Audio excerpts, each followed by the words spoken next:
ran a background check on the boy. His name is Emir Parkreiner.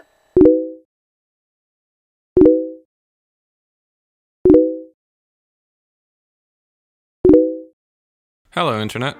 Today we're going to be exploring another aspect of one of my all-time favorite games, the crucial character of Emir Parkreiner. Check out part 1 of my Killer 7 series if you haven't already, as some details discussed in this video will be easier to understand if you've watched part 1. Let's begin part 2 by talking about the player character of the game. Emir Parkreiner is born in 1942 and sadly grows up a victim of sexual abuse by the hands of his own mother, which caused a slow descent to insanity. At age 13, he snapped and committed a massacre at his elementary school called Coburn Elementary, the same school which Emir attended as a child. Almost all the students and faculty were killed, including the active principal at the time, Harmon Smith. Good night, child.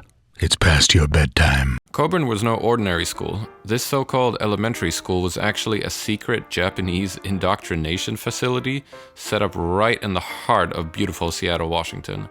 Assigned as his teacher was the former principal. His name's... He's the key person linked to some kind of underground organization. Killing Harmon Smith results in Emir growing a third eye and is gifted with an ability to absorb active personas into his own psyche.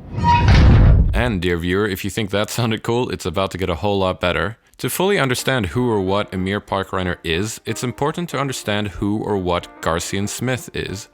Garcian Smith is not real. He is a persona. Garcian is a manifestation of Emir.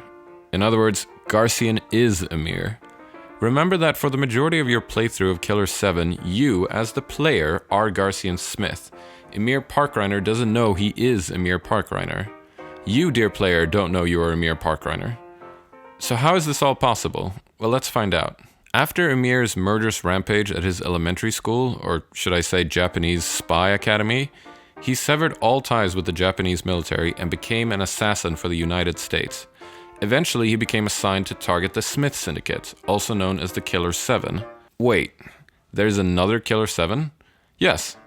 Or rather, there was another Killer 7. The personalities that you play in the game are actually the second Killer 7, also known as the second Smith Syndicate. The first Smith Syndicate, or original Killer 7, were members of the Union 7 recruited by Harmon Smith. At the Union Hotel, Emir kills each member one by one until he succumbs to a nervous breakdown, runs to the rooftop alone, and attempts suicide. However, he failed. The gunshot did not kill him. Instead, Emir suffered amnesia and his third eye disappeared. When he wakes up, all Emir has are his repressed memories of his former self and the absorbed personas of the original Killer 7. The Emir Parkreiner that you know suffers from dissociative personality disorder, or as is termed in the official handbook, multifoliate personae phenomenon. Earlier in this video, I said this was about the player character of the game, and I do mean character, as in singular, not plural.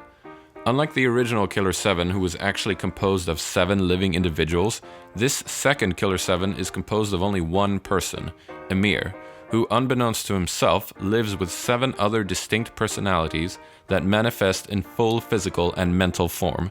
Garcian Smith is one of those personalities. He was made by Emir Parkreiner to fit in with the personalities of the second Killer 7. Emir is the original, the one true protagonist of the story.